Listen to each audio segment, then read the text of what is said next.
आज के इस वीडियो में हम बात करेंगे मोहम्मद गजनी से रिलेटेड वो सारे इंपॉर्टेंट फैक्ट, इंपॉर्टेंट पॉइंट जो कि कॉम्पिटिटिव एग्जाम्स में अक्सर पूछे जाते हैं। अगर आप किसी भी प्रतियोगी परीक्षा की तैयारी कर रहे हैं तो ये टॉपिक आपके लिए काफ़ी इंपॉर्टेंट है और लगभग इस वीडियो में मैंने वो सारे पॉइंट कवर किए हैं जो अक्सर एग्जाम्स में आते हैं। चलिए स्टार्ट करते हैं। मोहम्मद गजनी का जन्म। दोस्तों पहले तो मैं बात क्लियर कर देता हूं कि यह गजनी साम्राज्य का संस्थापक नहीं था। अक्सर हम यहीं पे गलती करते हैं कि गजनी साम्राज्य का संस्थापक कौन था, तो मोहम्मद गजनी, क्योंकि ऑप्शन ए में ये पॉइंट मिल जाता है बहुत बार, तो यहीं पे हम लगा के आ जाते हैं। स्टार्ट में बिल्कुल गजनी साम्राज्य से करता हूँ। बात शुरुआत होती है 932 से। 932 में गजनी साम्राज्य की नींव डालता है। उसका नाम, संस्थापक का नाम है अलप्तगीन। याद रखना, गजनी साम्राज्य का संस्थापक जो है वह अलप्तगीन है। सन है 932। ठीक है, इसने गजनी वंश की स्थापना की थी। उसके बाद अलप्तगीन के बाद सुबुक्तगीन नामक व्यक्ति आता है। सुबुक्तगीन के बाद 998 में जाकर के ये मोहम्मद गजनी, जिसका अपन बारे में आज डिस्कस कर रहे हैं, मोहम्मद गजनी शासक बनता है। ठीक है, मोहम्मद गजनी शासक बनता है गजनी वंश का। तो ये संस्थापक नहीं है। अलप्तगीन के बाद सुबुक्तगीन, सुबुक्तगीन के बाद मोहम्मद गजनी। मोहम्मद गजनी का जन्म 1971 में, 1971 नहीं, 971 में इसका जन्म हो जाता है और 998 में यह शासक बनता है। शासक बनने के अगले ही वर्ष, यानी कि एक साल छोड़ करके सन 1000 में इसको शासन संचालन के लिए धन की आवश्यकता लगती है। सभी शासक को लगती है धन की आवश्यकता, तो इसने धन की प्राप्ति के लिए जो मार्ग अपनाया वो था लूटपाट करना।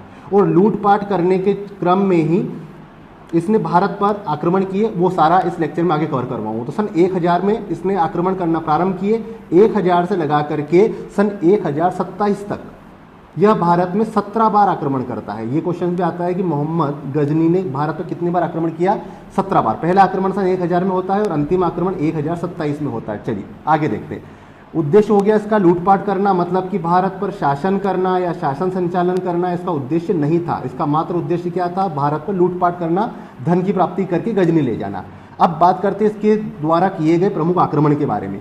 तो 1000 में जब पहला आक्रमण होता है, यहाँ से क्वेश्चन आता है, तो वो होता है पेशावर के इलाकों में। पहला आक्रमण कब होता है इसका? सन 1000 में। क्षेत्र है पेशावर, जो आजकल पाकिस्तान में है। फिर इसका अगला जो महत्वपूर्ण आक्रमण होता है वो 1001 में होता है। 1001 में जो होता है वो जयपाल के विरुद्ध होता है और जो इस युद्ध में वो क्या करता है कि जयपाल को बुरी तरीके से परास्त कर देता है। तो 1001 का आक्रमण जयपाल के विरुद्ध होता है। फिर 1008 में जो आक्रमण होता है ये भी काफ़ी महत्वपूर्ण है। यह इसमें क्या करता है कि एक स्थान होता है भारत में, वहाँ पर एक, उसका नगर का नाम था नगरकोट। नगरकोट में एक बड़ी महत्वपूर्ण मूर्ति थी, कांसे की मूर्ति बनी हुई थी चक्र स्वामीन की। ठीक है, मूर्ति किसकी थी? चक्र स्वामीन। ये चक्र स्वामीन की मूर्ति को पूरी तरीके से तोड़ देता है और ये नगरकोट की मूर्ति, कभी कभी आ सकता है कि नगरकोट की मूर्ति किसके द्वारा तोड़ी गई, तो मोहम्मद गजनी के द्वारा सन 1008 में तोड़ी गई। ठीक है, और ये थानेसर में थी। नगरकोट की मूर्ति कहाँ थी? थानेसर में। ओके, अब आगे बात करते हैं। यहाँ पे हो गया। और इसी मूर्ति को तोड़ने के कारण इसका जो दूसरा नाम है वह इसको मूर्ति भंजक की संज्ञा भी इतिहासकार बढ़ता है। मूर्ति भंजक यानी कि मूर्तियों को तोड़ने वाला आक्रमणकारी कौन है? मोहम्मद गजनी, या महमूद गजनी, सॉरी मोहम्मद नहीं, महमूद गजनी इसका सही प्रोनाउंस होगा, महमूद गजनी। ये मूर्ति भंजक हो गया। अब ये सारा जो अपने इसके युद्ध वगैरह देखते आए, मूर्ति भंजक की बात करी। अब इसके सबसे महत्वपूर्ण जो आक्रमण में आता है सन 1025 का सोमनाथ के मंदिर पर आक्रमण। सोमनाथ का मंदिर सौराष्ट्र राज्य में है। मैं आपको लोकेशन दिखाता हूँ। ये भारत का मैप है। यहाँ पर ये गुजरात का बाउंड्री है। गुजरात में ये जो है यह सौराष्ट्र है। सौराष्ट्र के अंदर जो मूर्तियाँ वगैरह तोड़ी, मैंने आपको कुछ बता रखा है इसके अंदर, ये फोटोग्राफ में आप देख पा रहे होंगे। तो 1025 का जो आक्रमण होता है ये एग्जाम के पॉइंट ऑफ व्यू से भी काफ़ी इंपॉर्टेंट है। 1025 में आक्रमण कहाँ होता है इसका?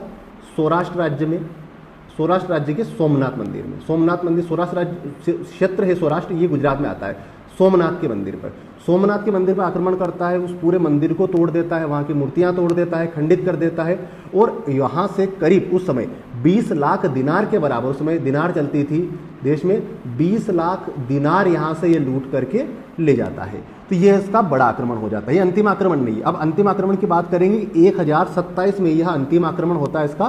तो यह भारत में जाटों के विरुद्ध होता है, जाट कम्युनिटी के विरुद्ध होता है। ठीक है, क्योंकि पश्चिम, ये वाला क्षेत्र आप मैप में देख पा रहे हैं, ये लगभग जाट बहुल क्षेत्र है। पश्चिमी उत्तर प्रदेश, हरियाणा वगैरह का ये आसपास का क्षेत्र। तो ये जब भी लूटने के लिए आते थे तो यही इनका मार्ग होता था। और यहीं से वापस भी जाते थे। तो ये जाटों का जो एरिया इस क्षेत्र में आप देख रहे हैं, तो जाट बहुल क्षेत्र ये लगता है, रेड वाला सिंबल बता रहा हूं मैं आपको। तो अंतिम आक्रमण जाटों के विरुद्ध होता है सन 1027 में। 1027 में इसका अंतिम आक्रमण होता है। इसमें एक बार क्या होता है कि जब सोमनाथ के मंदिर को ये लूट करके ले जा रहा था, जब बहुत ज़्यादा इसके पास धन था, तो जाटों ने इसके ऊपर आक्रमण करके कुछ संपत्ति इसकी लूट ली। तो इसको जाटों से भी बदला लेना था, तो 1027 में आक्रमण करता है, जो कि अंतिम आक्रमण रहता है। उसके बाद 1030 में, सन 1030 में मोहम्मद गजनी की मृत्यु हो जाती है। तो इसके बारे में हिस्ट्री देखी। अब कुछ पॉइंट और भी आते हैं, जैसे कि इसमें ये जो आपने मूर्ति भंजक की बात करी, सौराष्ट्र के इसके मंदिर तोड़ने की, तो ऐसी छवि अपनी बन जाती है कि इसके शासनकाल में हिंदू व्यक्तियों को लेना देना नहीं है। ये इंपॉर्टेंट पॉइंट है यहाँ पे देखना कि इसकी सेनाओं में दो महत्वपूर्ण पद, जो महत्वपूर्ण व्यक्ति महत्वपूर्ण पद पर आसीन थे, एक का नाम था सेवंद राय, दूसरा का नाम था तिलक। सेवंद राय और तिलक, ये नाम से पता चल रहा है हिंदू व्यक्ति थे। अब बात करते हैं 4 ऐसे व्यक्तियों के बारे में, अलबरूनी, उतबी, फारूकी और फिरदौसी। यह 4 ऐसे व्यक्ति जो मोहम्मद गजनी के दरबार में रहते हैं और इन्होंने इतिहास से संबंधित काफ़ी महत्वपूर्ण किताबें भी लिखी है, और उन्हीं किताबों के कुछ अंश से हमें इसके बारे में जानकारी भी मिलती है। ठीक है, आई होप आपको ये सारी चीज़ें क्लियर हो गई होगी। यही इसके बारे में महत्वपूर्ण तथ्य थे। अगर कोई चीज़ और आपको पूछना है तो कमेंट बॉक्स में मेरे को पूछ सकते हैं। नेक्स्ट वीडियो में मोहम्मद गोरी के बारे में बात करेंगे। आज की वीडियो में इतना ही। Thank you very much.